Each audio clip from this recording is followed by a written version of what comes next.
So I recently installed the ALG trigger on my AKV from Palmetto State. It took about, I want to say it took me an hour. It was the first time I ever swapped out a trigger on one of my firearms.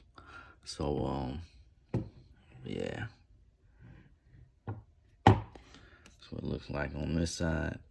But yeah, I haven't taken it to the range yet, but it's definitely going to be an experience, as from what I can tell from the watching a couple of YouTube videos.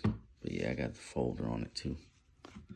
But yeah, this is one of the only ones I don't have the Law Tactical on. Let me see if I can get the Predator. Oh, it's a red dot on it. Yeah, you can see it a little bit. But yeah, it's gonna be a fun time at the range. But yeah, like I said, I installed the ALG trigger on the AKV by Palmetto State.